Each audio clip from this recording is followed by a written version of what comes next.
free from the law, a happy condition.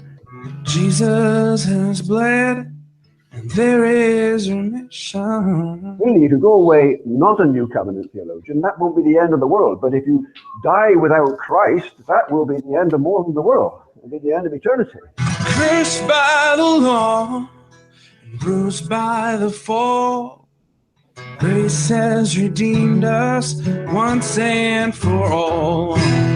Once and for all. Just when you thought it was safe, a band of brothers with a mission, proclaiming a more accurate way, reforming the reformed, edifying the saints, and answering the mockers, scoffers, critics, naysayers, and you. You are now listening to the Conversations from the Porch podcast. Good evening and welcome to this, the 34th episode of Conversations from the Porch. I just forgot. I wasn't supposed to say the episode numbers anymore. It looks like Brother Christopher Fails is over there doing the mannequin challenge. I don't know if he's dropped out or not. His head's not moving in the camera. But anyway, welcome to the show. It's Conversations from the Porch. Just want to let you guys know, do a little housekeeping as usual. We are part of the Bible Thumping Wingnut Network. There's Brother Christopher Fails. So tonight it is just the West Coast Divines hanging out, and we've got a good show lined up for you this evening. We're going to be doing a little talk about something that Brother Christopher Fails got in the mail over the last week or so. It's the 2017 Christian Standard Bible. So we got a first look at that Bible, and we're going to be chopping it up about that. We also have a clip that we're going to be interacting with. It is a clip that I happen to be stumbled across a group on Facebook, the group that shall not be named, and they were posting about Piper and some of his recent comments in response to a contributor on Desiring God, and she had posted a MP3 or something on Instagram dealing with lust and husbands and wives, and so we'll kind of chop it up about that a little bit this evening. But before we jump into our show, how's everybody been? We'll go ahead and start with you, Brother Marginalized Jacob. Hey everyone, this is Brother Jacob. Doing pretty well. Excited about today. It's my daughter's birthday, and we're after we record tonight, I'm gonna take her and one of my other daughters and my wife. We're gonna go and watch the new Star Wars movie. So we're excited about that. Even got my gear on right here for those who can see it. Actually, we got the video going. So got my Star Wars. Chris is there too. So the force is with us tonight on the podcast. Chris, you're going to see the movie tonight too? I'm going Saturday morning. Oh, okay. I'm waiting for it to come on. I got my own Stormtrooper 3D glasses ready. I'm doing it up, man. You are. That was unnecessary. We shouldn't have saw that. Pull out the lightsabers. Yeah. Well, I'm going to be waiting for it to come out on DVD. Then I'm going to go. Hey, Joey, after you see it, don't tell us if Darth Vader dies or not, okay? All right. Paul's actually waiting for it to come out on VHS. He's a little behind the times. I think I'm getting a tape rewinder for Christmas. The white elephant gift. That tape rewinder was like the best thing since sliced bread when those things came. Yeah. Really? Yeah, that's great. So anything you've been up to, Brother Christopher Fails? Brother Christopher Fails. Everybody needs to go check out the YouTube channel and check out that Brother Christopher Fails has a beard and he's looking really rough, rugged, and raw, looking like a man. Yeah. So what's been going on with you, brother, other than those dorky glasses? Hey, man, no, it's gonna be dark. Nobody's gonna see him until I get up and start pretending to be a stormtrooper during the movie. No, doing the robot dance. Yeah, the robot. No, that's about it, I guess. And Christmas vacation around here, and that's about it.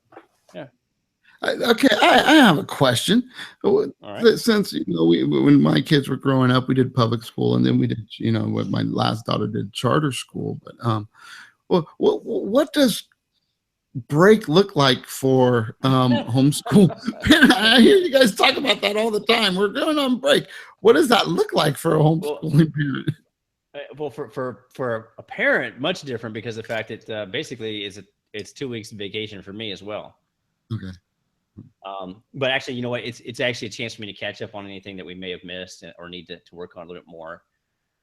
So what's bad for a homeschool kid is that sometimes they don't really get that full vacation that the public school kids get, because they may have to do some other stuff, or some of those parents say, you know what, 2 weeks is just too long to be out of school. So Yeah. with me, I'm like, hey, let's stretch it out as long as possible.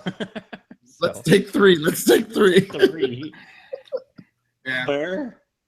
You know, with our 2 kids with special needs that we have, you know, there's a lot of times that my wife's also running kids to different therapies throughout the week. Yeah. And that kind of messes with her schedule. And so during break, it is sometimes catch up time on the things that the kids have fallen behind on. But we were not going through a charter school for a while. Now that we're going through a charter school, it's a lot less catch up, because we do the regular check-ins with the teacher and things like that help keep us on the right path. Excellent. Yeah. So a lot of sleeping in and watching cartoons. There you go. It sounds just like Christmas break. Yeah. So, now they call it holiday break. They don't call it Christmas break anymore. Yeah. So where are we headed, Brother Christopher Fail? Since why don't you hold up your goat skinned prize, or do you even have it in front of you? I've always got it beside me or in front of me. That's right. God's word in front of you all the time. That's called idolatry, brother. I have it in my heart, brother. That's right. This is So what happened is, I guess we're going to jump into it. Let's go ahead and talk. Yeah. What happened was about 2 weeks ago, 3 weeks ago, the Evangelical Theological Society met, and they were greeted with a warm, nice, wonderful gift of a brand new proto-release version of the Christian Standard Bible. And it had some explanatory notes in it and whatnot. And Holman had a booth set up to answer questions. I can't remember his name exactly or what website he was on, but he published the first actual review of this Bible. And it was the biggest chunk of news we've been able to find out about the Christian Standard Bible. I remember about a year ago, I guess it was, everybody was talking about the new revision coming out in 2017. And they're like, well, I hope they keep on going with more references of Yahweh or Messiah. Really happy to see the direction it's going. And it would, well, evidently they didn't hear any of those voices when they did this revision. And I'll be honest with you, when I read this blog post, I was like, what? You know, because we're big fans of the Holman Christian Standard Bible here. And so from now on, I'm going to be calling that just the Holman Christian Standard, or the CSB. We're big fans of the Holman. So I went ahead and got a hold of some contacts and asked if we could get a copy of the manuscript. It didn't have to be the goat skin bound Bibles. And sure enough, they were kind and sent me a copy. And not only did they send me a copy of the scriptures, they also sent me this little booklet that was evidently given out. I'm not sure if it was given out at the conference, but it's being given out, I guess, now. Go to advertise it. And it's got a ton of good little information in there about why they changed things. And they've even got half of it where it's just showing comparison of scriptures, not just from the Christian Standard to the Holman, but also in light or put up against the New Revised, New American, ESV, King James, and it goes through these big passages and shows how they translated it, why they think it's better, etc. Yeah, so it's really, as you were saying, it's a full reboot of the. Yeah, it's I wouldn't say it's a revision, because a revision you make, like the ESV is coming out with their revision next year, and I think they said there's 56 or 53 changes in it. That's about it. this is a reboot. This is a Christian Standard Bible Holman 2.0. Yeah, it really is, because they mentioned some changes at the beginning, what things they replaced throughout the whole scriptures. But as I was doing some studying recently, and I kept going, what does it say in this Holman? What does it say in the Christian Standard? And going back and forth, and I was like, wow, they really did. I mean, just everywhere is littered with changes, and it's not big changes necessarily. It may be word ordering, it may be punctuation even, but it's been changed quite a bit. So yeah, it's a different version. You're going to see something I did on that chart. What we're going to do for our audience too is, once this airs, the next day I'll probably take all those pictures and post them up on Conversations from the Porch, and you're going to be able to see pictures of the brochure that we got, so you can see what we're talking about as well. Right.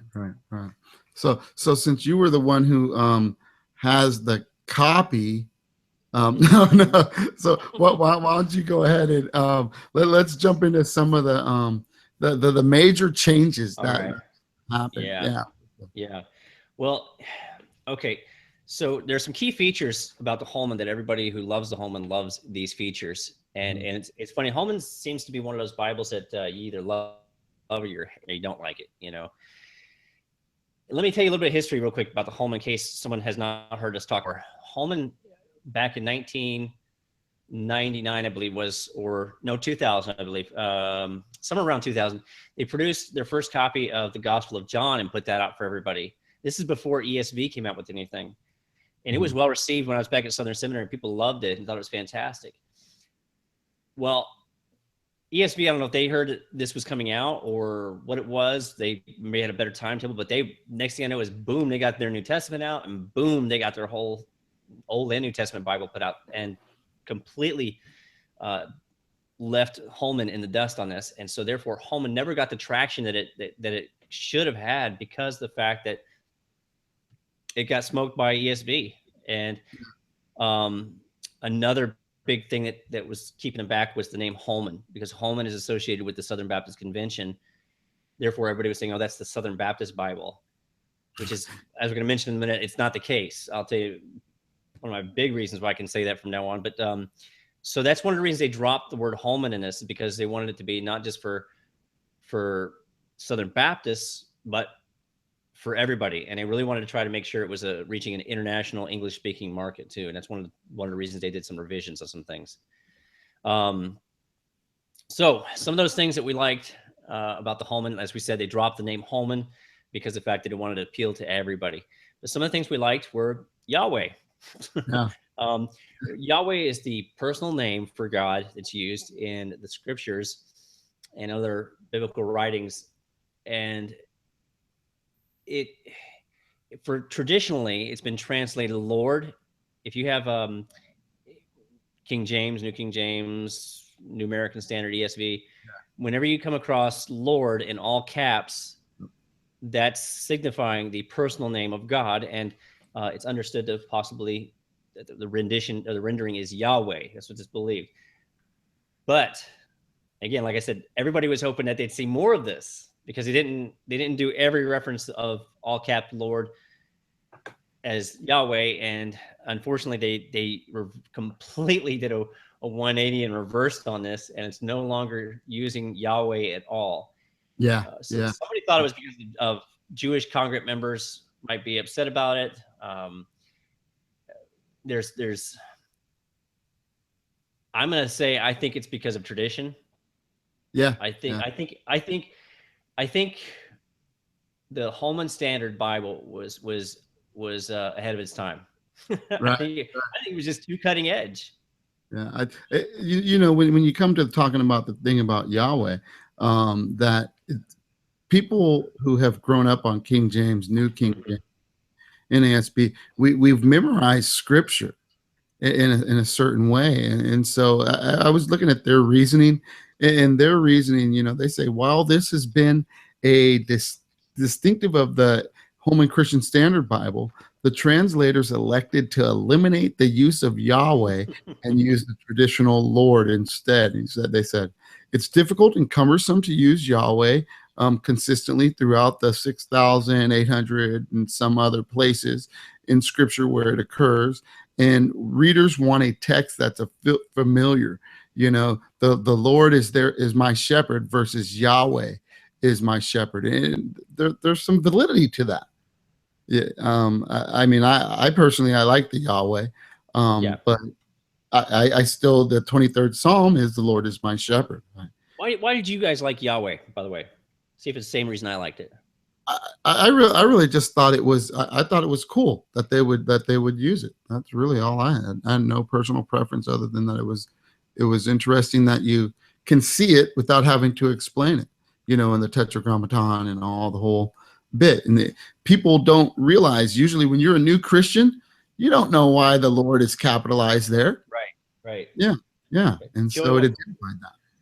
What about you, Joey? Did you like it, and why? Yeah, you know, I've grown up on the King James version. I used that. In fact, the churches that I've gone to all my life have been King James only for the most part, until the church that Paul and I are currently at, which we planted a couple of years ago, and so I could go either way. I don't really have just not really sold either way. It doesn't really bother me. I understand when I come across it in the King James, when it is all caps, it does mean Lord. And obviously when you read it in the Holman Christian Standard Bible, and if it says Yahweh, I know that it's saying the same thing. See, I had an interesting discussion with my twin brother a couple weeks ago. I was visiting him, and we were talking about the changes, and actually before I got this text, and it was I grew up in a Christian home, was saved at a young age, and I read a Bible with the all caps Lord. But I'll be honest with you, it wasn't until I was in my latter teens that I finally realized that actually meant something by it being all caps. Yeah. See, I think we have this churchese mindset where we start reading the scriptures, and we if we've been reading all our life, we either understand it and know what it means, and we don't explain it to others who are new to the faith, or we're just reading, glossing over it, not even paying attention to the fact that it's all caps. And one of the things that I did like about, and this kind of integrates into this point, is the bullet points. They've taken out the bullet points in this one. Okay. So the Holman has bullet points on words that are needing explanation. Yes. Like propitiation or such, and then you'd go to the back and have a general explanation. So there's no bullet points, of course, for Lord here. And there's in the very beginning of the Bible, of course, in this translation, it does have something similar to what's in this manual here, where it talks about very briefly some of the, I mean, again, but how many people who are new to the faith pick up a Bible and start right at the very beginning and start reading these textual notes? No, they jump into Genesis chapter 1 or John chapter 1, and they have no idea what Lord all capitals is. But they do have a thing here where it tells you how the names of God are translated. You know, it says a Hebrew original. It tells you Yahweh, it's all capital Lords in the CSB, et cetera, et cetera. It shows you what they've used for each one of those. And it says it in some places where it says Lord, it has a footnote for Yahweh, but those are actually not as abundant as you would think. Okay. Well, I mean, here's why I liked it. Here's why I liked it. Even Yahweh is my shepherd. Because the fact that I've grown up with Lord all my life, and I've just read it just as much as I mean, like it's just Lord, and not stopped and paused as much and realized that this is a personal name, not a title, because Lord is a title. And so when I read Yahweh, it gave me pause to think that this is God's personal name that he's given to these folks, and he's revealing himself by. So that's why I liked it. But again, their rationale for changing it was because the fact, not just for traditional fluency, but also because of the fact that we don't exactly have the understanding that this is the correct rendering. It could be offensive to some. And also because in the New Testament, those passages in the New Testament, which cite Old Testament passages, which in the Holman uses Yahweh, the New Testament uses Adonai, well, Lord. Right. So they're basically justifying it by saying we are picking up the tradition of the New Testament authors by rendering it Lord. Yeah. But we're distinguishing it with capitals to let you know that that was the divine name there. Yeah. So I said, okay. So it is in capitals. Capitals. Yeah. Okay. Because the materials, that we're looking at, it doesn't show it in capitals. So I was wondering. Yeah. I noticed that too. In fact, I actually wrote a note underneath mine and wrote it all in capitals to make that known, because here they don't. It's got in quotation marks and it says Lord with a lowercase, but it's all capitals in the text itself. Yeah. So you'll at least know that when you come across it. Otherwise, you'd be all confused. Now, and I don't think it's a huge complaint or a huge gripe. I said Adonai. I meant Kyrios. Yeah. Sorry, you're right. You're right. Yeah. I echoed you, Adonai, too. Yeah. Oh, okay. Yeah. But what was I going to say? Yeah. For most people, if the person picking up the Christian Standard Bible or even the Holman for the first time recently, they're not gonna. It's not gonna bother them. It's someone who's been toting a good trusty Holman around for quite some time. It might try to bug them. I know there's they're having great sales on them, and they've actually got. I know they've got a minister's Bible out there that I'm going to try and snatch up before it departs. Yeah. So, and that way I'll still have Yahweh. Yeah. I actually only have a Pew Bible edition of the Holman in my library. Yeah. Like a hardback version. Yeah, like a Gideon. It's not a Gideon, but you know what I mean. It's a Pew. You just steal it out of the hotel room. It's a Pew Bible. You can take them. You can take them out of the hotel room. That's not stealing. That's what they're there for. They're not using the Holman for Gideons. No. I found it at a thrift store years ago. A friend of mine, pastor friend of mine in Sonoma County, Brian Chalk.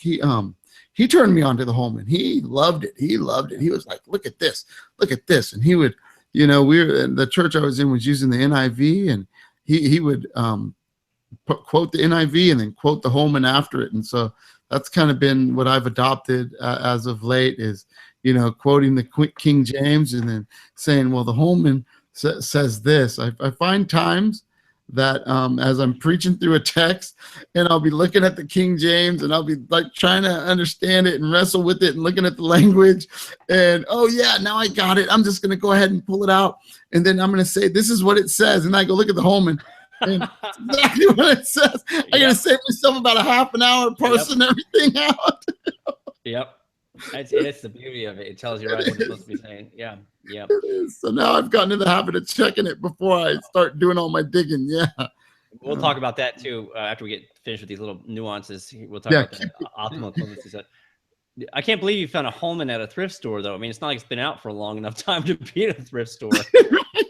Right. That's why I snatched it up. I was like, oh, here's one. Yeah. It was and this was years ago. I've had this thing for quite some time. Yeah. So very funny. Yeah. And it's got a black cover, so it's good. Yeah.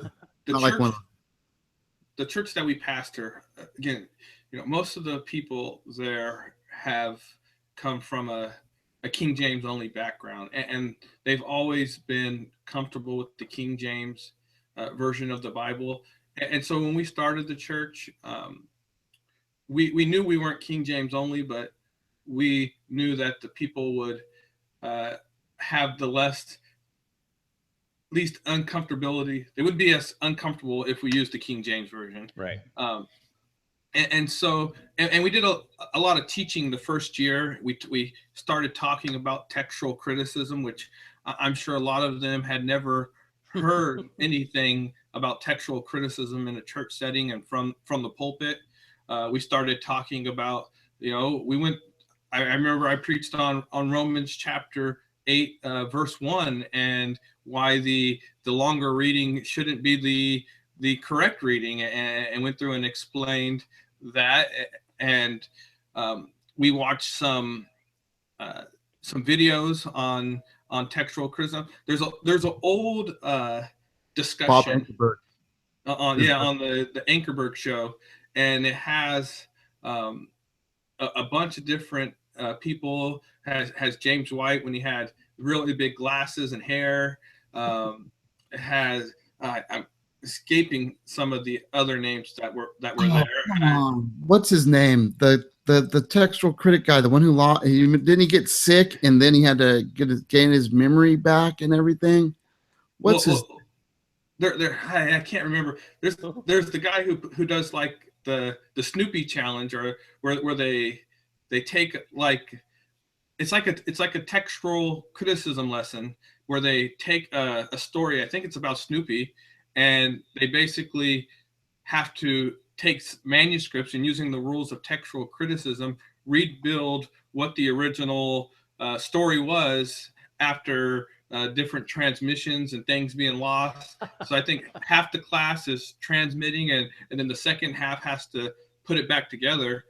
And they say they get it like perfect 99% of the time, except for there's this one word that it could be either one.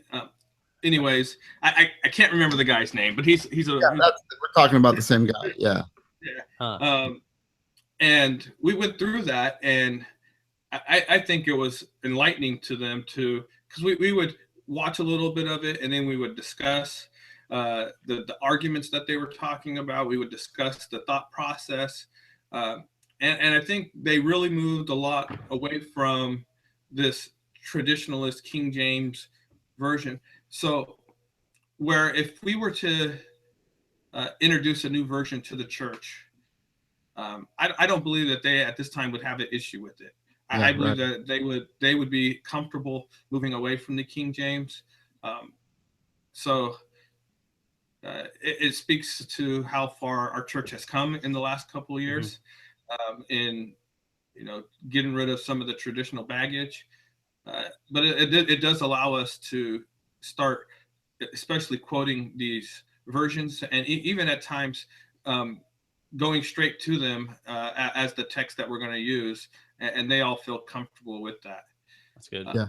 But I would say if we're going to go to a version, that we would try to do it as a church, so that at least the reading is consistent when we're up there. It's not like detrimental. I have other versions up when Paul's reading the King James, and it's not like it's super hard to follow in a different version, but for some it's easier to just make sure that what they're reading is and what they're hearing is of the same text. Right. Yeah. I think the Christian Standard will be easier for a lot of people to make that type of transition than the Holman would, because of someone who's used to seeing Lord opening it up and seeing Yahweh there, or slave, as much as it did. Yeah, and plus it's the Christian Standard Bible. I'd be like, are you a Christian? And they're like, yeah. Then this is the standard you need to read. You walk the aisle, you say the prayer, and you get the Christian Standard version of Bible. Right. Right. It's good enough for the Christian. It's good enough for me. Right. That's the thing you hear. It's good enough for King James. The King James Bible and the King Jesus. This is actually the Christ Standard Bible. It was good enough for the Messiah. It was good enough for me. All right. Although they took Messiah out of it. Yeah. Yeah, I know. Okay, let's just go ahead and do that. Yeah, so that's you know what, and they really don't mention that much actually in the they don't actually mention it at all. I don't think. I'm trying to look here. In this part, they don't mention that they took out Messiah. But what they did is they just wiped it clean completely. They don't carry Messiah in there at all anymore. I believe it's a few places, but that's about it. And again, I got some pros and cons with Messiah. I like the fact, because but maybe, and maybe for the wrong reason, but because Christ is so generic for a lot of people these days, because of the fact it's used as in a curse, as slander, and when they hit their nail or something, where when you say Messiah, most people I know what a Messiah is. They know that he's a savior. Most people say Christ, they think Jesus. Here's a funny story. On this topic. This week, I have some we hopefully, and they're coming, but we have some visitors coming from my work who are coming to visit our church, and so I've selected to preach Matthew 16 and look at the 13 through 17, and Peter's testimony, Christ's interrogation. And I came to, when Peter says, you are, the Christ, and I'm thinking to myself, I'm going to have to define this a little bit for the audience. I'm going to have, this isn't Jesus Christ, isn't his last name, and things like that. And so it would be helpful if it said Messiah. So I'm going to look at it in a moment, and hopefully it does. And then I'll go ahead and, in the Holman, I believe it does. In the Christian Standard, I think, like I said, I think they take most, if not all, references of Messiah out. Hey, here's one for you that they did. Everybody's gonna be excited about this.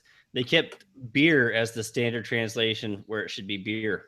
Yes, that's excellent. So I'm not sure why another unknown Facebook page known as The Pub isn't making this their standard version now. It says beer instead of strong drink or some other type of wine or spirits and stuff. They kept beer in there, so it should say IPA. That would get them to use it. What's weird is they would keep beer in there, but this is a segue to my next one. They would keep beer in there, but they take slave. Yeah. And sort of tiptoe around it and almost completely disintegrated it from the text. Now here's what's interesting is before we got some news about the Standard Bible, or Christian Standard Bible, there was a clip that was released from the ESV Oversight Committee. You guys remember that one? Did you see that, where they were sitting around talking about slave?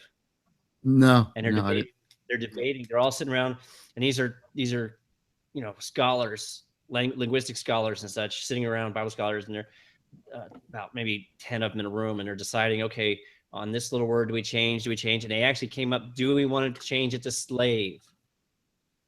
And they went around and around and talked about why it should be slave and why it shouldn't be slave. And one of them, of course, was political correctness. And they said, well, let's all pray about this and then come back in a few seconds and vote type thing. They all voted. The majority went with servant, to keep it as servant instead of slave, even though some of them were saying that the more correct translation was slave. And then they prayed and thanked the Lord for unity when they had not 100%. But anyways, blessed be the tie that binds. Yeah. This is my biggest pet peeve. And I've spent most time in this new text when I've been doing studies is on this particular thing, but they've taken doulos and translated it either slave or servant. They're going back to a more traditional thing. And let me read these notes to you, or actually, why don't you go ahead and read the notes that he's got here, and then I'll tell you why those notes don't make sense. Yeah, go ahead and read them, but because this is okay. No, this is very bad. The Translation Oversight Committee, that's what TOC is, elected to remove slave of Christ as a default rendering and allow the context slave and servant for most instances to eved and doulos. That's the Hebrew word for slave and the Greek word for slave. Now, so if you're opening Romans chapter 1, verse 1, Paul says, in the Holman Standard, it's Paul, a slave of Christ. Yeah. Now it's rendered as Paul, a servant of Christ. And so the notes go on in bullet points, says, despite what is often said about the accuracy of slave, where there are cases where servant is clearly more accurate.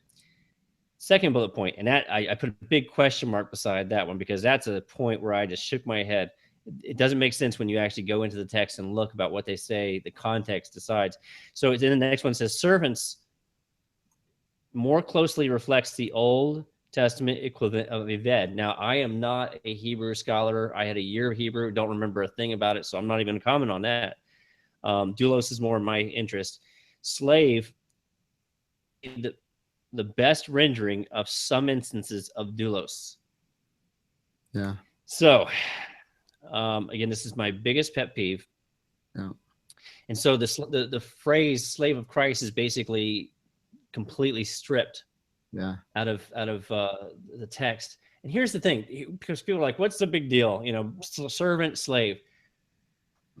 These words, they carry a lot of weight. A servant is someone who is a hired worker, someone who's given their wages for what they've done. A slave is someone who is owned. You are the possession of someone. And even that's right to use in the context of Christ, because we are owned by him. He has bought us, it says in the scriptures. He called it. There's even passages where it talks about us, master, and then they'll say that we're his servant. Yeah. And some other passages will say master and then slave. Now here's an interesting passage. They got stuck, because in Matthew they went around just almost completely changing any reference of doulos to servant. But in Matthew chapter oops, do you hear that? Nope. Okay, that was only my computer, thankfully. Evidently there's some disk cleaning going on in the background. But Matthew 25:21, they hit a point in which they, in my opinion, they showed that they were not really following that one point, that it's most close to that despite what is often said, its slave is not always the most accurate one. 25:21 in the Holman Christian, in the Christian Standard Version says, his master, again, a master relationship to a slave, you would think, says to him, "Well done, good and faithful servant.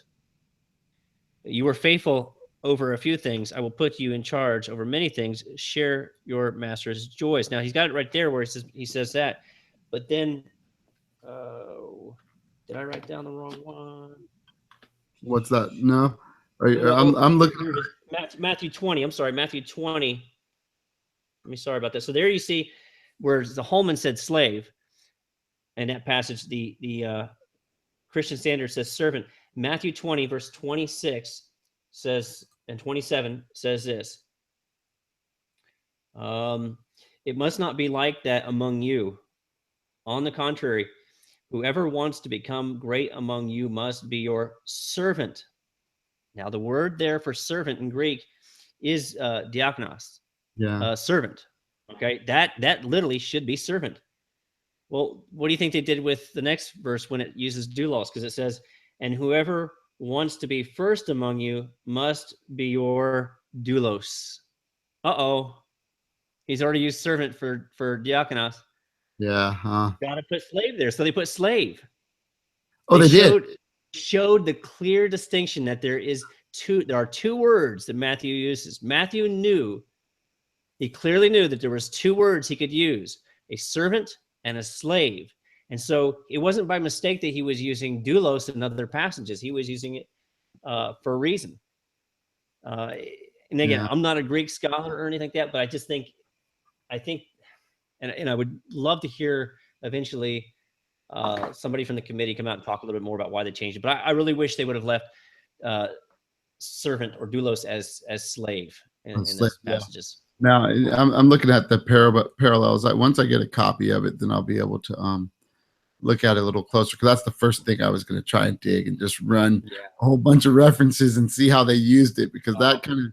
I've got a bunch of notes. Now they do say slave of Christ in Ephesians 6:6, one of the rare references that it is actually used. Slave, Christ's slave is mentioned in 1 Corinthians 7:22. Enslaved to God in Romans 6:22. But they really tried to, seems like, avoid using slave as much as possible.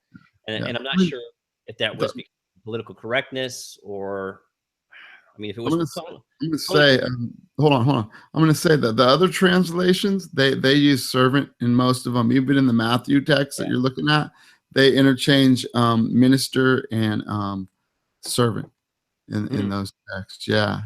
So between 27. No, actually, let me correct it. ASV uses servant in verse 27. You got the ESV uses slave. King James uses servant. NASB uses slave. NIV uses slave. Yeah. So. Well, it's kind of hard not to, especially if anybody has any sense of Greek, they're going to realize that they've got two different words there, and they all say minister, servant. Yeah, minister, King James. Yeah. So interesting. So, is Joey still here? Yeah, he's on. He had his mic on mute, sitting back there. Yeah, he's doing the mannequin challenge again. Okay, all right. Challenge again. So, what? Now he started talking and muted himself. All right. My computer was not moving very fast, so I clicked it. It didn't do anything. I clicked it again, and then it started talking. And I did it. So, what did you like about it? Well, we're gonna get to that. Let me just mention this too. These few points.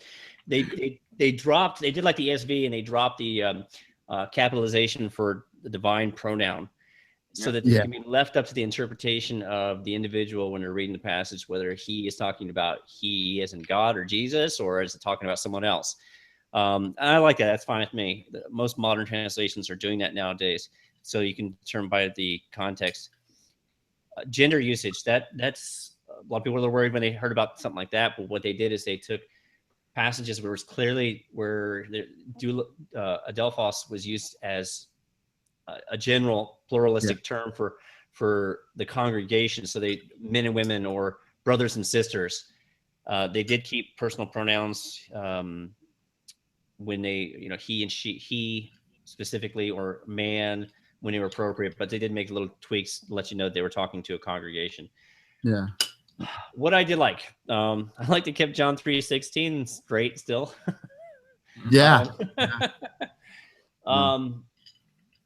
There's places where I gotta honestly say, as much as I love the Holman, where the revisions done in the Christian Standard, some of them are smoother, a lot smoother, and they seem to have more of a. Again, it's been out for a few years, so they revised it one time, and then they took it back in and just overhauled it this time, and they smoothed out a lot of things. I've got this. I don't think I've sent the pictures to you guys of all the comparisons of the other verses and such. Oh, no. That cracked me up was a verse where it starts off and says, it's Ephesians, I believe, where it says, most translations say, here it is, 1 Peter 5:8.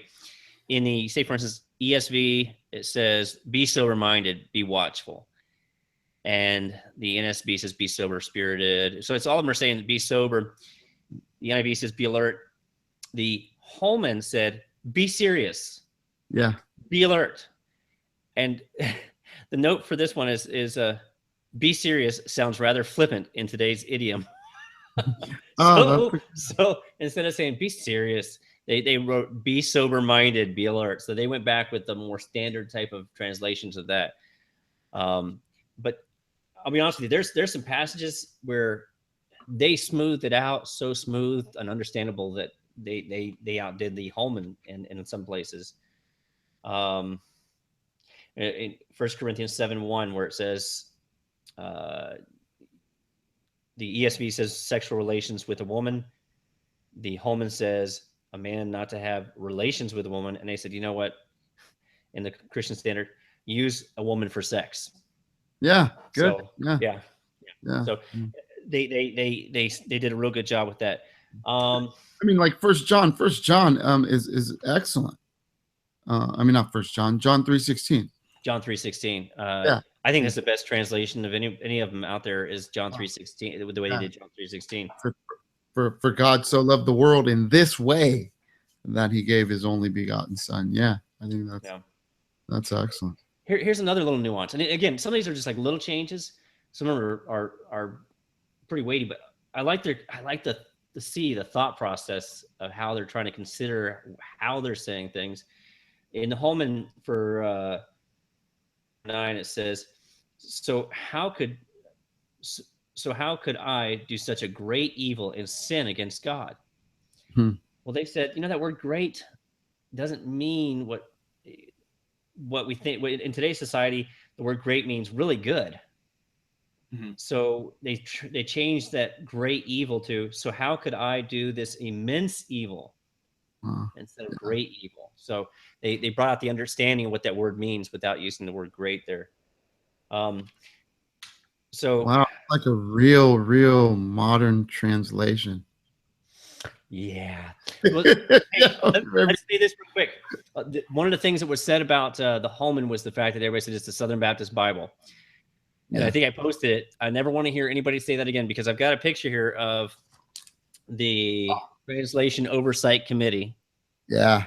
I think I froze up. My screen freeze up. Anyway, so I got a picture here that the Oversight Committee, and out of these 10 people, only 3 of them are Baptists. They're Southern Baptists, but only 3 of them are Baptists.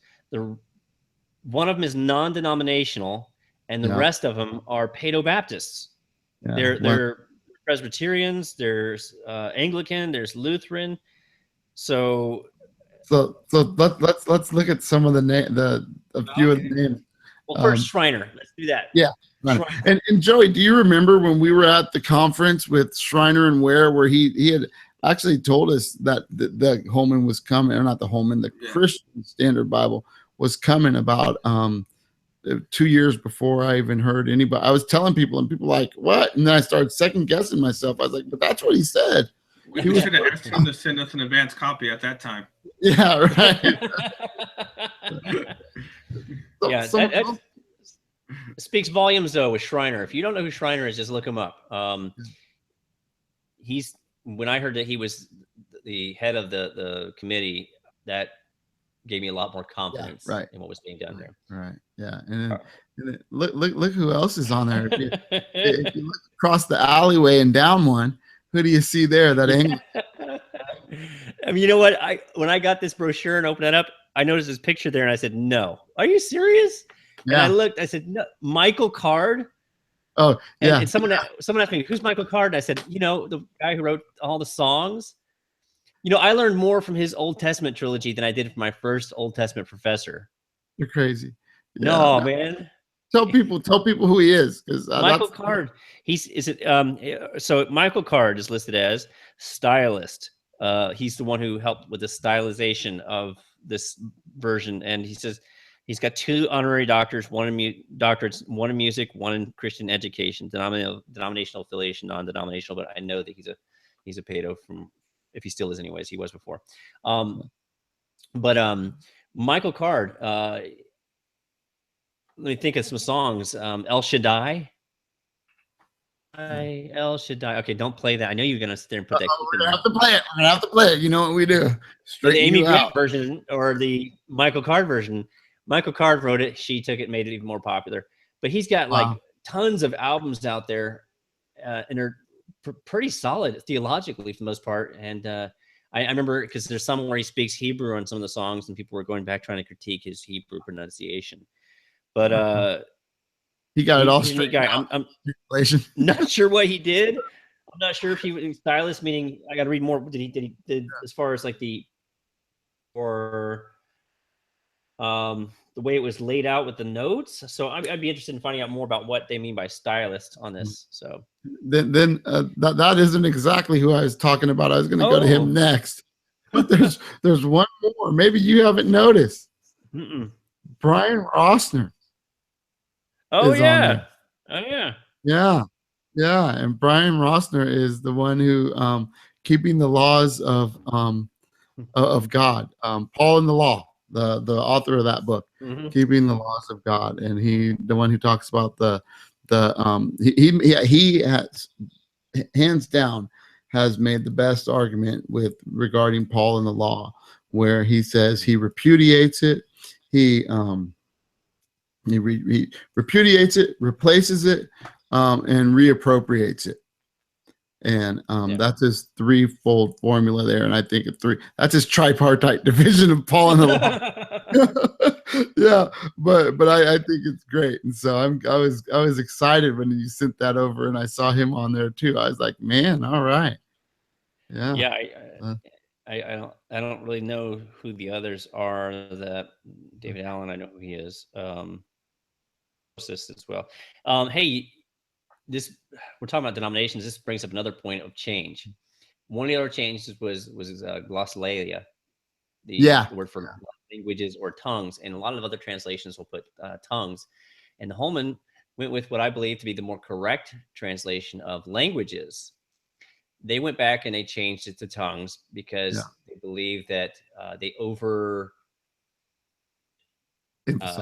And so it puts its theology. So they want to exclude those who would not hold to it being a known tongue or known language. So therefore, it went back and put it as tongue to make it.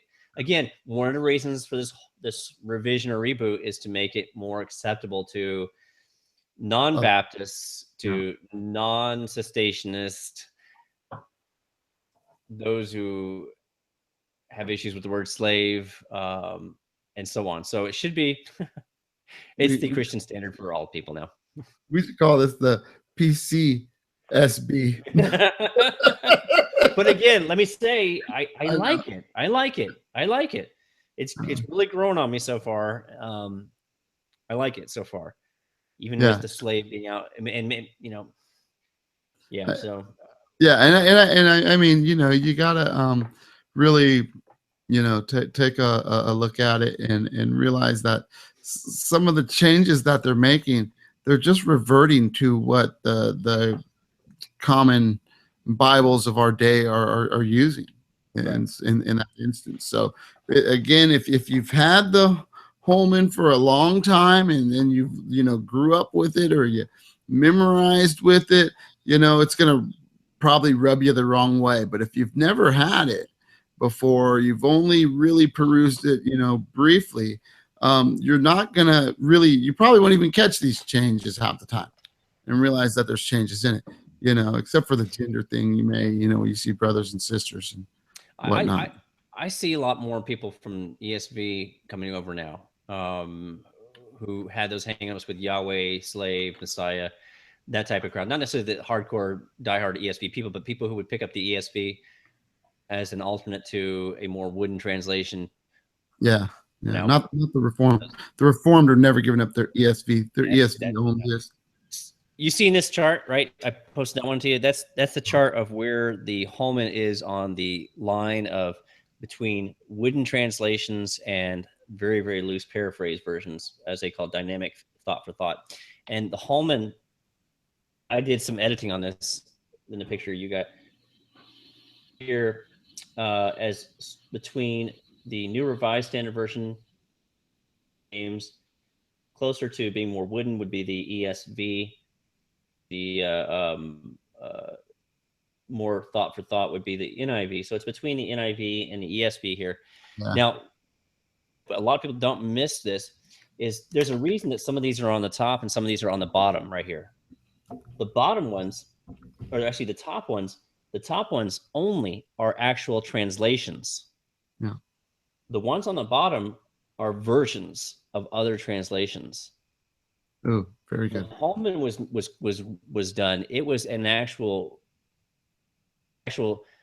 translation from the original texts of Greek and Hebrew and Aramaic, using another copy of another Bible as their standard for starting off on something that's already been done. They were from scratch.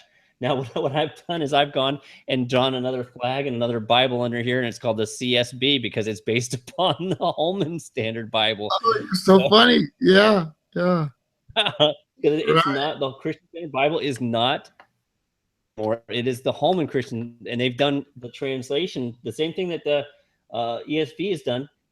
They've done now as a CSB from the Holman Christian Bible. That's so funny. That's a good observation. Yeah, thank you very much. And I would actually take this and slightly move it closer than the Holman is. Then why is that? I'm going to have to send, because the fact that it goes more toward more of a wooden translation in certain ways than more than rather than diamond. Well, it reminds me more of the ESV insofar as it. Now, I think it's more wooden when you use the word slave. But who am I to talk to translators who've got several doctorate degrees and can read it with their eyes closed? Yeah. You want to say something about the optimal equivalency, what that is? Because that's pretty important in case somebody knows what it is. I can't see it. Go ahead. Yeah, can you first define, because you just used the words wooden and more of a paraphrase, which is basically saying what these two words are in another word. But can you define, just in case anyone out there doesn't understand, what a formal equivalency is and a dynamic equivalency? Yeah, let me turn to let me see if there's a lot of I know we have a pretty high intelligent audience out there, so I'm pretty sure everyone that's listening knows that. A wooden translation would be a word for word translation. The one that's in English that everybody holds up as the wooden translation is the New American Standard, which is a word for word. It tries to take every Greek word and translate it directly into the English equivalency. And a thought for thought would be helping you not just to translate the word, but to help you understand what that word means. For instance, one of the examples right now is the word propitiation. Yeah. This is another situation that's happened in the before in the Holman Christian Standard Bible, it said propitiation. What they've done is they've changed that now to where it says atoning sacrifice, because many people have no idea what propitiation is. So did they have it here? So in Romans 3:25, let's read from the New American Standard. Romans 3:25 says, "Whom God displayed publicly as a propitiation in his blood through faith. This was to demonstrate his righteousness, because in the forbearance of God, he passed over the sins previously committed." This is the way the Christian Standard, which is, well, actually, let me go ahead and let me read the in New Living Translation, because that's very much a thought for thought, if you will. It says, "For God presented Jesus as a sacrifice for sin. People are made right with God when they believe that Jesus sacrificed his life, shedding his blood. This sacrifice shows that God was being fair when he held back and did not punish those who sinned in times past." That would have been a really loose translation. So, but the CSB kind of puts itself in the middle somewhere between those two. Hold on a minute. That was the New Living Translation of 3:25? Romans 3:25, yes.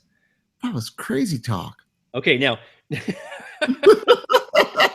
I inserted punch accidentally. It was punished, but yeah, the rest of it was so this is how the CSB deals with it. And there's only really two words changed between the CSB and the Holman. And I'll note those. Mm-hmm. It says God presented him as an atoning sacrifice, whereas before it used propitiation.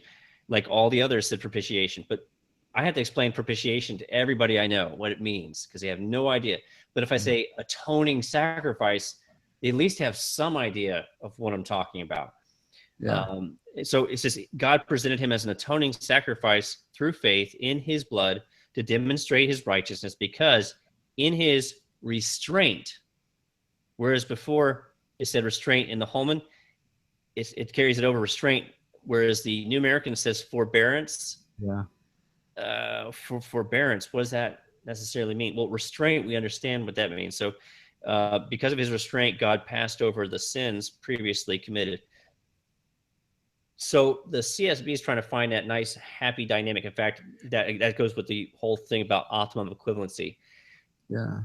And reliability is the terminology they like to use. And they even have this cool little chart in there, little dot chart to show you. There's this Dr. Andy Wu of the Global Bible Initiative evidently likes to take Bibles and give them ratings and scores on their fidelity and reliability. And when he tallied them up, you can see the audience there. If you're watching, you can see that right there. The Christian Standard Bible scores the highest as both the eyes of fidelity and readability. It just hits what they call they actually use the terminology, the sweet spot.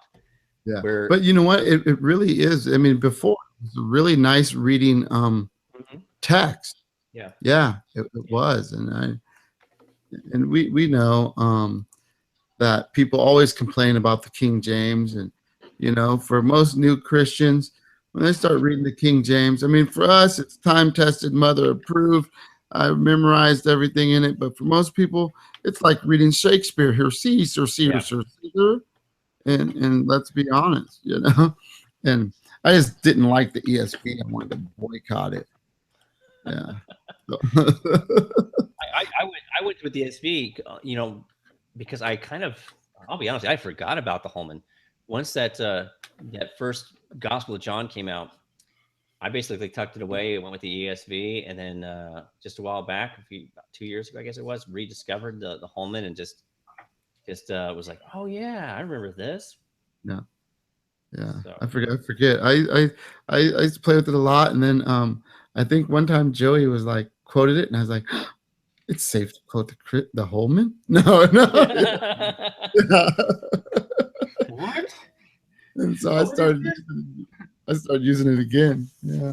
I don't have it listed, but just to let you guys know, for those of you who are Greek students out there, and Hebrew scholars, the text, the Greek text and the Hebrew texts used for the updated version, the Christian Standard Bible, are the newest versions. So, what was it? The 26th edition for the Greek was used before this is the 27th. So they've used the most current editions of the Greek and Hebrews texts. So that may be one of the reasons they did some revisions here and there too. Yeah. Again, I really hope that some of these guys come out and give explanations in depth a little bit more. That helps us get into their mind on some things. But yeah. I mean, the website's relatively non-existent. There's no information. If there's anything. I mean, but hey, you were able to get this information, so praise God. But like I said, if I could keep what I've seen so far in some of the changes of the texts the same, and then add back in Yahweh, slave, I would say, yeah, this is everything I wanted. Yeah. But I can understand. Okay, I can deal with Yahweh because of the fact that they're trying to go with the way the New Testament writers handled Yahweh. Okay, no problem with that. If that's the way you want to come back. Slave is a little bit troubling. No. It's funny because my brother goes to MacArthur's church and he says, yeah, that was the first thing that MacArthur praised the Holman about was the fact they got slave right. And I'm like, oh, and now they took it out. Well, he's trying to promote his book, Doulos. Yeah. But that's the thing that bummed me out the most too, I guess, was slave terminology that was taken out of it. And, but this is gonna, I mean, the Holman, or the Christian Standard, just like the Holman, is a great street preaching Bible. It's clear and understandable for those who are on the streets. It's go ahead. Let's talk about that. Keep going. Right. Present your argument, and I'll counter you. Yeah, it's good for children. I use it with my children, and they understand it very well, and they find it easier to memorize than some of the other versions as well. Yeah. It's I think it depends on your congregation too. Again, like y'all were saying with where yours was coming from. It also depends. if you're approaching this text and you've got a good understanding of what the original languages are, and you know that say, for instance, servant means this, it's actually slave, and what does that? It's talking about someone who's owned, who's property of somebody, not just someone who's hired by somebody. Yeah. For things like that, I mean, especially as you street preach, and you've preach pulpit from time to time, and as we preach, you still got to do your homework. You still got to Jesus. I mean, all our translations say propitiation, and we've all got to define what that is. And I'm thinking this week I got to define what Christ is. And so you're still going to have to do the heavy lifting in those areas. So now, unfortunately, you didn't used to have to do it with slave. It was just there. And now one of the things you have to bring out. Mercy, for instance. Okay, so all the theological language in the Christian Standard Bible, Holman, they for instance, like justification, they kept justification as justification. They didn't try to explain it. Yeah. Propitiation is the only theological word they decided to break down. And it's kind of funny because they said these words like justification are really loaded theological words and can't be just simply broken down into thought. Yeah. But they did it with propitiation, which is like, I'm like, wait a minute, what? Atoning sacrifice. Okay, just slap it in there. But here's the problem: is before, when they had the word justification, they had a bullet point next to it. You go to the back and you can look it up and find out the theological understanding behind it. There's no bullet points in this. Yeah, that's a bummer. It's a little bit bummer on that. But, hey, but what's funny is that my little pew Bible didn't have it, so I didn't even notice it. Yeah. Oh, okay.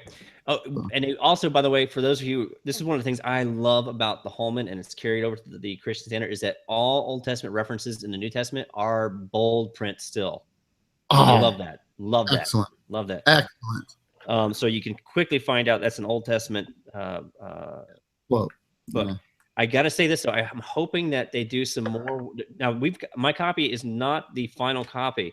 I found a few typos here and there in punctuation. I also found that the concordance in the back is actually, somebody must not have been doing due diligence, because some of it's still the Holman Christian Standard Bible. Oh, how funny. So these are preprint copies. Preprint. So for instance, like one of the favorite street preaching passages I like to preach from is the Pharisee and the tax collector in Luke 18. Yeah, and ESV and all the others would say that the sinner cried out, the tax collector, God have mercy on me. And I thought it was great, because I had to explain what mercy is, because a lot of people don't understand the full weight of what mercy is. But the Holman translated it, God, withhold your wrath from me. Yeah. And I thought, yeah. And so, but the Christian Standard Bible has chosen to revert back to using mercy. Yeah. And that's fine. That's fine. But now here, since we're talking about street preaching, now this is one of my personal positions. And brothers go out and they carry their ESVs, or they carry, whatever it is that they like to carry for a street preaching Bible. Personally, I only use the King James when I go out on the streets. I only recommend preachers to use the King James. This is my personal view, but the reason I do it is because when you're engaging with people, they always ask you, what translation is that? Yeah. What translation is that? And I love to tell them, you know what? This translation is the good old King James. It's kid tested, mother approved. You have a hard time with the King James, and it works for Jehovah's Witnesses. It works for Mormons. It works for them all. They'll at least respect it. Muslims, they'll at least respect it. Whereas if you have something else, then you're on a big discussion of why there's so many versions of the Bible and blah, blah, blah, blah, blah. And I carry King James with me when I do go out, but I don't use it for preaching out of it unless I'm talking to someone who happens to, for instance, a cult, or someone who prefers to deal with that particularly. But I have had also people who've said stuff about the King James. You know how many errors are in it? I saw a documentary on that about how corrupt that thing is, and the Jesuits did this and that. And you're gonna get that. Yeah. So when people ask me, and it's actually very, very, very rare. I can probably count on this hand how many times somebody's walked to me and says, "What translation are you preaching from?" I get it. I get it all the time. That's why I started doing it. Or they'll say, "What version?" And with the Holman, I can actually, or the Christian Standard, I can say, actually, that it's not a version, it's a translation from the direct translation from the Greek language and Hebrew language, put into our modern English so that you can understand it, because I care enough about you that I want you to understand it. Yeah. In your tongue. Well, now that we've done a whole show on, but what we said we weren't going to do, we've managed to do. So, any other thoughts from any of you? We probably should wrap this one up. I know Chris is over there rubbing his goat skin. Yeah. Hey, Chris, I'm gonna need you to send me some of those charts that you have.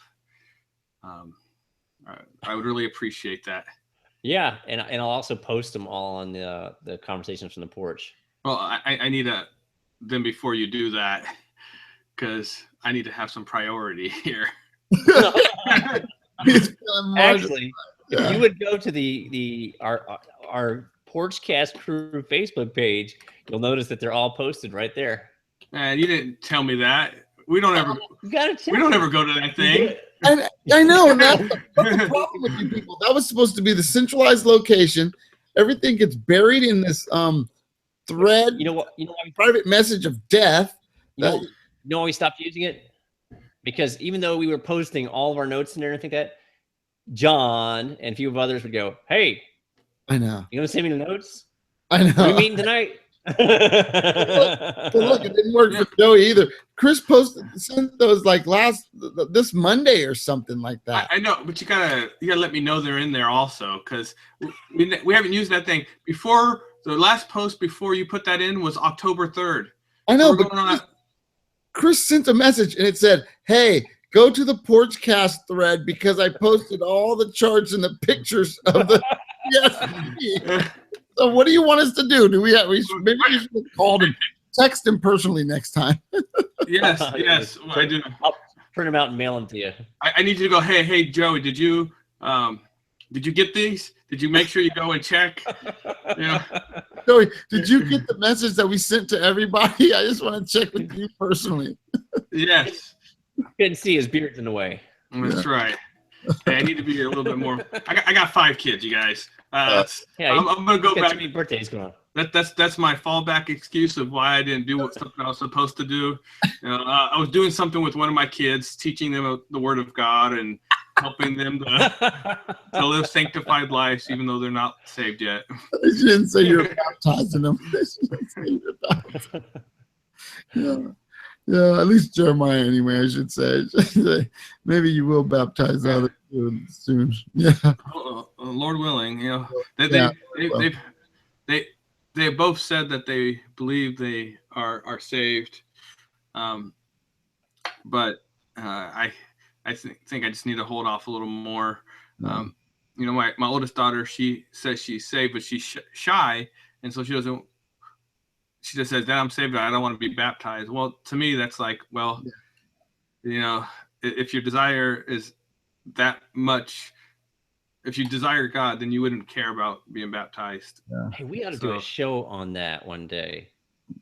Children, salvation, baptism, all that. Yeah. Why Baptists withhold the covenant sign? Yeah. Why Baptists evangelize their children?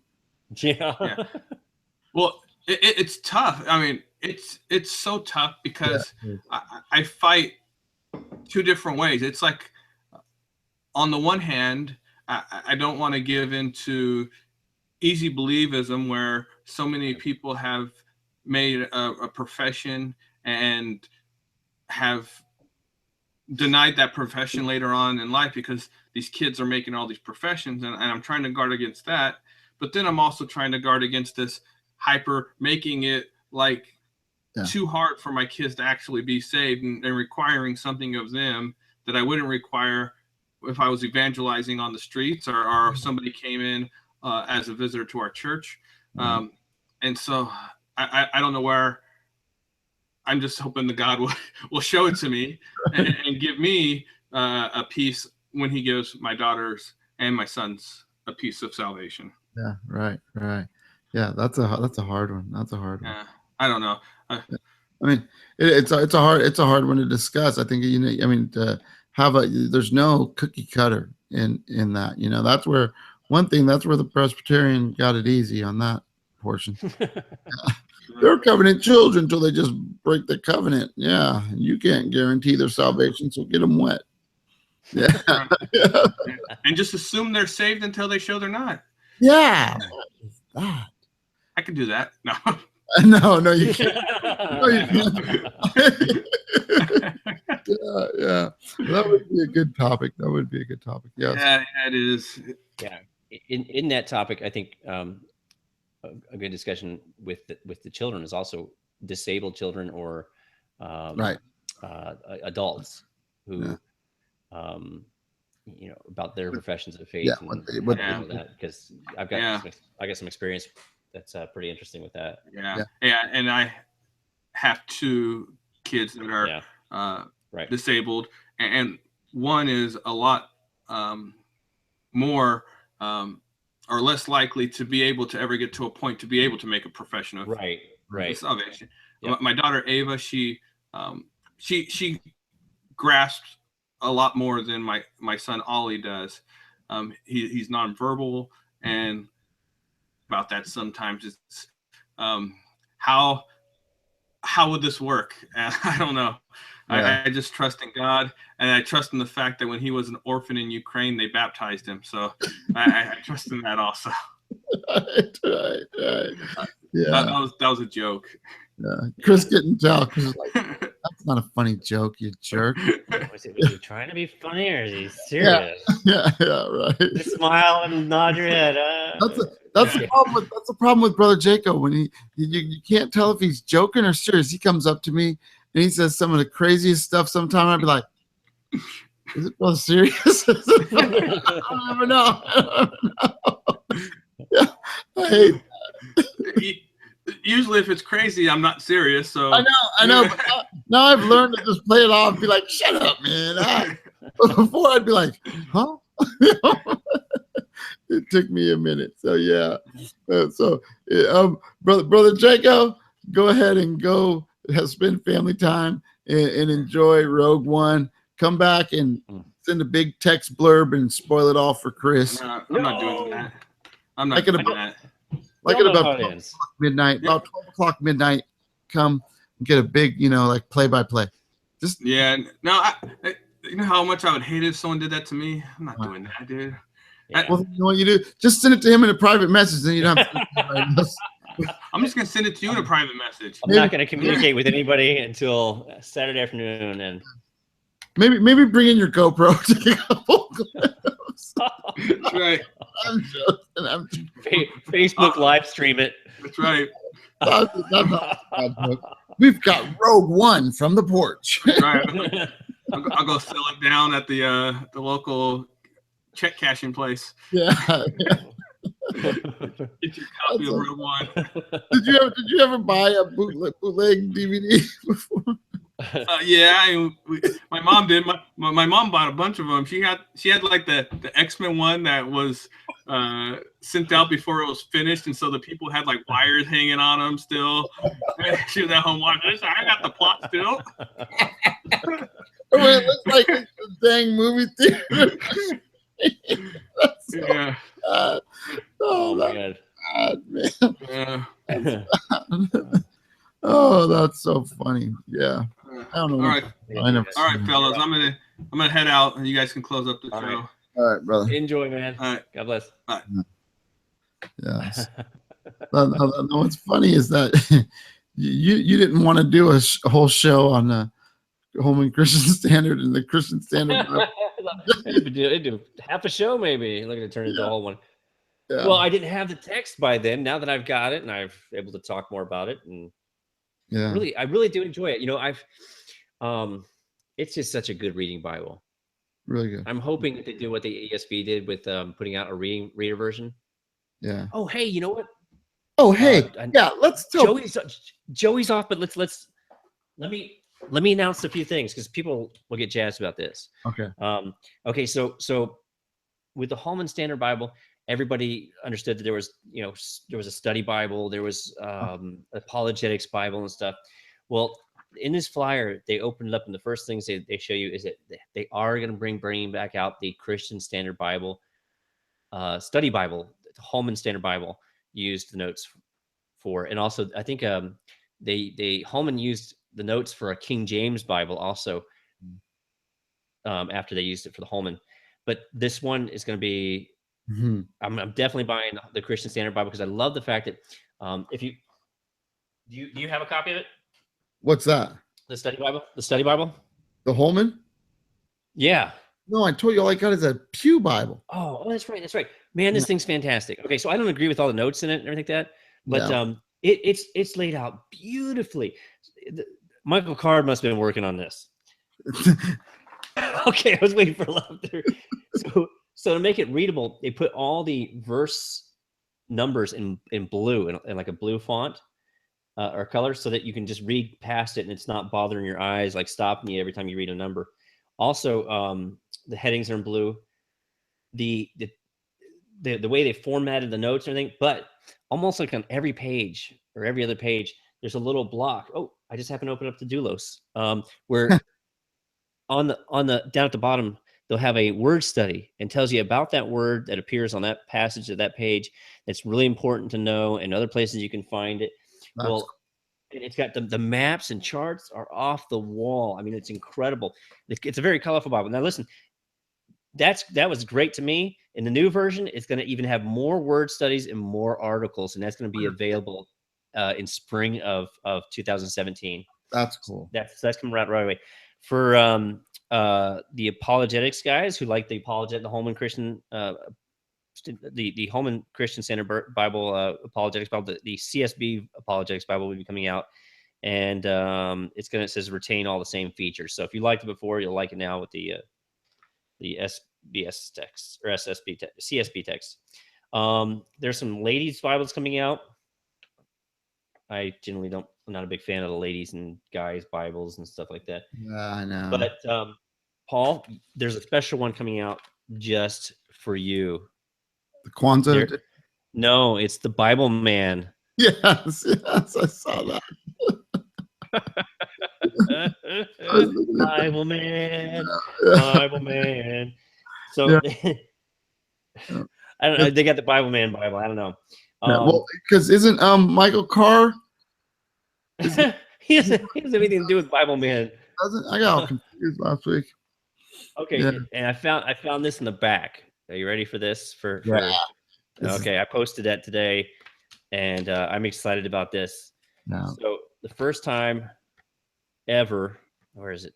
Make sure I read this right here because this is pretty cool. It's the first time nobody has ever done this in any translation or publisher or anything like that, but in the fall of let me just make the announcement. In the fall of 2017, they'll be releasing the first ever Charles Haddon Spurgeon Study Bible. Yeah. His notes will be all throughout the Bible on various passages. So you may have had I've got it sitting on the shelf somewhere back here, the Charles Haddon Spurgeon Daily Bible, where it goes to the Bible and it's not the entire Bible either, but it's got notes and everything. Somebody went through all of his sermons and commentary and all of his writings and evidently compiled enough to make a study Bible, the Charles Haddon Spurgeon Study Bible. So somebody asked me, well, wasn't he 1689? Yes, he was 1689, but he was one of those 1689s that oftentimes, as he was starting to defend some sort of 1689 reform belief, would start slipping into more of what I would say a biblical view when he was doing it. And he also had double. I mean, sometimes he would say this means he would take the words that were used by Reform folks and have a different meaning for them sometimes. But even so, like many of our Reform brothers, there's some sweet stuff in what Charles said, and he had a way with words, a way of saying things, and of understanding these things. Yeah, so that's cool, and I hope I didn't see the Minister's Bible in that. It is. I'm trying to find that page. Actually, where is it? But the Minister's Bible. Yeah. Oh, wait a minute. You know what? I think you're right. But I did. Yeah, I saw the apologetics. No. Tony Evans Study Bible. Yeah, I know. Yeah. I like But one. you know what? Wrote. I don't see the Minister's Bible, but I can't see how they would not bring that back out because that has been a huge success. Yeah, that's why I want to get one. But I tell you, that thing is it's $60. Yeah. I think I don't think they make an imitation leather version. I think it's they only make the leather versions. It's got the wide margins on the side. Yeah. It's supposed to be really nice, really nice. So I'm gonna try and snatch it up before it disappears. Yeah, but well, that's all I got. That's it. That's a lot. Yeah, no, brother. I got something. Let's tell people the true story of the Grinch that stole Christmas. Talk about Brother Christopher Fails. Everybody needs to know that Christopher Fails. I've got your name right this time. Yeah. He actually was blessed to get 2 copies of this beautiful goatskin Bible has bold print Old Testament quotes. And he decided that he was going to mock me because of my aversion to Christ Mass. And so what he did was he decided to put a whole bunch of little flowery decorations on the book. And he was gracious enough to send it to me as a Christmas gift. And then he puts the Santa Claus, you've been a really good boy, and ho, ho, ho, and everything all over it. And then to top it off, you think the guy would send it, 2-day or something like that, pay for the $7 box? No, he sends it media mail. And then he sends it media mail. His wife throws away the tracking number. It's been over a week. I haven't received. The postman's got it, and he stole it. And he's saying, "Hey, this is a Christmas gift for sure." Slipped it in his bag. Got home and ripped it open. It's a Bible. I hope he gets saved. You can find it on eBay now. Yeah, I know. I have one pre-released version of the Christian Standard Bible for sale. Right. So yeah. That's what happened. So I'm sitting here and I don't have one. Yeah. Hey, you know what's cool is all the Southern Baptist church planners and pastors have one now. Yeah. I can't believe it. That's awesome. The Southern Baptist sent a copy of this to all their pastors, I guess, and their missionaries. So that's pretty cool.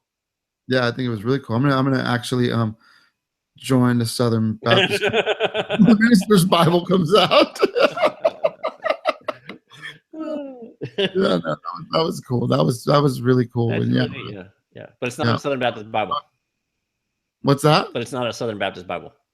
Yeah, I agree. Well, I mean, look at the changes that they're making. That's the whole intent. The whole intent is to get a broader audience. If it was a Southern Baptist Bible, they would have translated Baptist or baptized as immerse. I mean, yeah. I mean, but they reneged on slaves, so they're not going to go ahead and put baptized as immersed. Yeah, you'd have to exegete what is immersed means. It says a deluge. I forget how to pronounce that word. Deluge. Flood. Yeah, and they were flood. They could John the Flooder.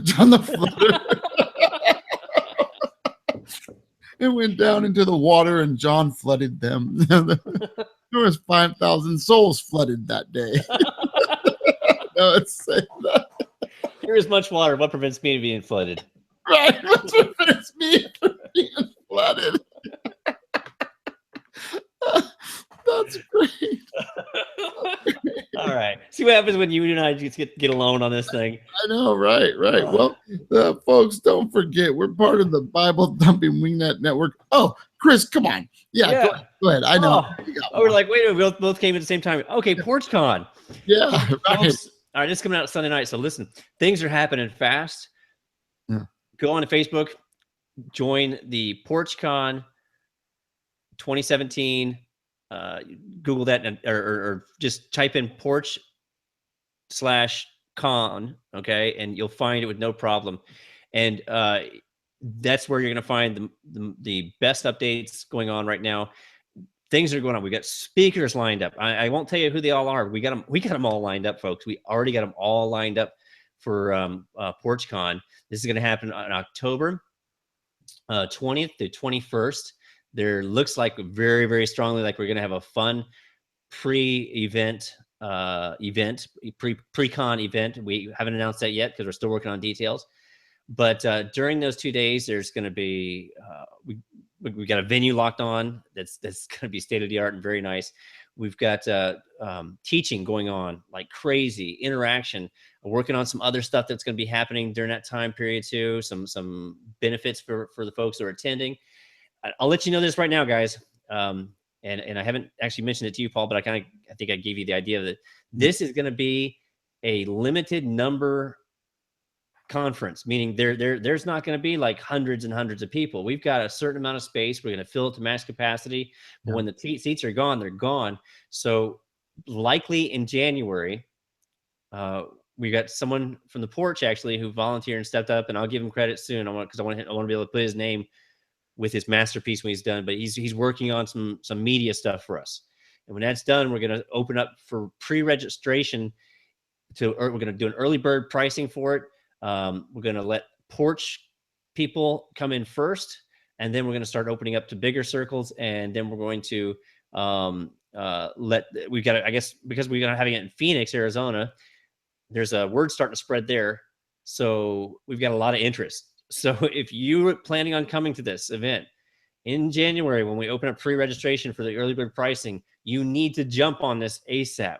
Right. We've already announced that we've got David H.J. Gay. Yes, Christ is all, David H.J. Gay. Yes. The writing machine, David H.J. Gay, is coming back to, he's coming to tour America in summer, and he's coming back specifically for the first annual PorchCon to be a speaker there. We also have a Phoenix resident, Jeff Volker, who is going to be speaking. Now, Jeff, if you haven't read the Heather Kendall book about the New Covenant history, you're going to find Jeff Volker in that book.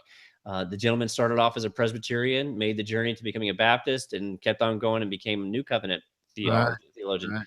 Got a great insight, great speaker. He's been pouring himself into teaching for years on websites, on media like that. So you can in-depth studies. If you go Google in-depth studies, New Covenant theology, you'll find stuff. But folks, things are happening. I'm working on some more stuff that's going to be fun for us to do while we're there. There's going to be the evenings will be free for fellowship. So I wanted us to be able to make sure that we get a chance to fellowship instead of just sitting in there listening the whole time, which is going to be for me, that's a huge part because of all these great speakers going to be there. But also the evenings, we're going to be doing some fellowship. We're going to try and book some venues or some suggested places to go to where we can all eat together and fellowship together. But that's what it's going to be about in the evening times is fellowship. Working on a hotel. As soon as we lock down this venue, I'm talking to the guy right now, and we're getting all the details done. Once that's locked in, then we're going to find a hotel in which we can get a group rate, et cetera, and hook it all up. But find that page on Facebook, and we'll probably put it in the show notes today. But get on there, subscribe to that, or like it so that you can get updated information when stuff is happening. Yeah. I'm excited. I know you are. Yeah, you're doing it, brother. Yeah. It's great.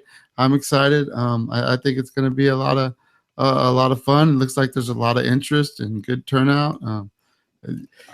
So that's it. I already know of a church that's bringing at least 10 people. Yeah. So there you go. We got a conference. We got a Baptist church. Yeah. Right. 10 people. That's a church. There we go. Amen. Yeah, right. That's excellent. Yeah, don't forget Marv just at 1milliontracks.com. We've still got that David Gay track, 2 questions. And actually the cost and expense of that track is $4 on the website.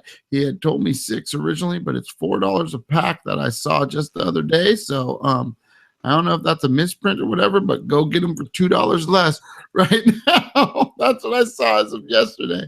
So yeah, don't forget, check out Wrath and Grace. Check out their t-shirts. Jay over there, he helped produce the Christ is All shirts. Was going to talk about the Christ is All t-shirt contest. We're trying to run it till the first of the year. I don't think I've had one tag on that shirt. So if nobody wants a 2X large shirt, let me know. I might just say at this point, we're probably going to scrap it and try to do another contest that you guys might be interested in. If you want the shirt, let us know if you want the shirt. I got it sitting there in the background. It's a good hood ornament. But I definitely try to do a contest where somebody can win the shirt, because brother, like, oh yeah, well, definitely that. I was hoping on having a few other shirts by the time PorchCon comes around. Yeah, so that's for sure. But yeah, please again support us if you can by getting some of those tracks. That'd be great. I got some other smaller tracks that I'm thinking about putting together. Don't forget that, as always, we're part of the Bible Thumping Wingnut Network. Go out and like the Bible Thumping Wingnut Network page. They've got Semper Reformanda Radio. You've got Slick Answers. On occasion, Andrew Raptorport is hanging out. And of course, you've got the original Bible Thumping Wingnuts, Tim and Lynn. We've got Wrath and Grace Radio, and so they drop their mixes. We've got a Facebook page, Conversations from the Porch Facebook group that is for anyone and everyone, from Mormon to atheist to agnostic to Sikh. We'll take you all in, and so that's a good place just to have some kind of discussion. If you're a Reformed guy and you want to come crack some New Covenant skulls, that's the place to go. But now, if you are NCT or you affirm NCT, then we've got NCT Porch. I keep wanting to say NCT Front Porch, hashtag never forget. But check out that group. Chris will vet you, and he'll let you into the group if you really are NCT. Little hazing. We look for the yellow stripe going up your back. Yeah.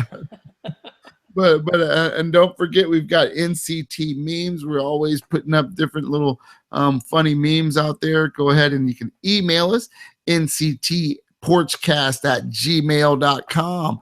nctporchcast@gmail.com. We'll read your email on the air and interact with it. And we've also got Ask the Porch. That's 916-399-3878. That's 916-399-3878. And I completely forgot, we actually got 2 Ask the Porches, and I forgot to prep them. I've been so busy this last week and a half, 2 weeks. I mean, let me just give you a breakdown, since feel like rambling a little bit more. Let me give you a breakdown of what break it down, man. Break it down. Yeah, what my week looked like. Okay, so started out Sunday. I always do the 10 a.m. lesson where I'm trying to come down to wrapping up, making abortion unthinkable. That's what we've been doing. We've been going through Greg Kokel's material. People know the SLED test, but I've really spent a lot of time with the church going through this. We're now interacting with YouTube videos and seeing how they would handle the objections. And I mean, praise God that the last couple discussions that we've had as a church, people have actually learned this material. They've learned it. They know the SLED test. They know, the philosophical argument. They know the scientific argument. They're not afraid to use graphic images. So we're going to start doing some, as a church, we're going to start trying to do some abortion work. So that was my Sunday. And then I rolled into Monday. I started, we're going to have a meeting with another brother, an accountability group. And so it's just me and him, and be holding each other accountable for different things, not just purity of eyes and purity of mind, but again, the whole gamut with the Christian life. And so it'll just be good to really spend some time getting to know this brother, him getting to know me, and building each other up, praying for each other specifically. So that lasted quite a while. And then Tuesday night, we had the last session with the couple that I'm going to be marrying at the 1st of January. So we had our last premarital counseling session So that was excellent. Wednesday night, we started a Google Hangout Bible study for our church because some of us are spread out. So we did that, and I'm doing the Google Hangout while I'm deep frying a turkey and roasting a ham so that I could bring it to work for a potluck today. Yesterday, we did this publication. I got to be Scrooge and do this skit, this voiceover thing, and did that all day yesterday. And then tonight, we're doing the podcast. And I tell you, I'm spent, man. I'm spent. Yeah, and every once in a while, I got to say hi and bye to my wife during that time. Yeah, so it's been busy times around here. So Me yeah. too. I finished books this week. Oh, I hate you. You know what? You know what's torture is because we don't do like surprise gifts on Christmas. We just tell everybody, hey, this is what I'd like. My Echo Dot is right there. I just see it. It taunts me. It's whispering. I just want to say, Alexa, turn off this podcast and make Christopher Fails go away. Yeah, so we're done, brother. We're done. We are. All right. Here we go. Good night, everyone. Good night, everyone. Free from the law, free from the law, a happy condition. Jesus has bled, and there is remission.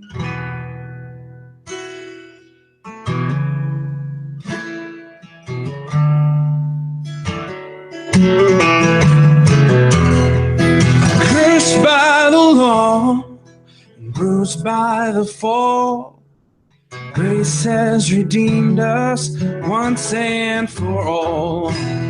Once and for all. Oh, sinner, receive it.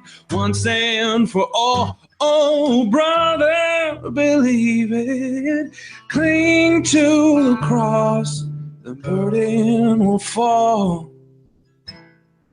Christ has redeemed us once and for all.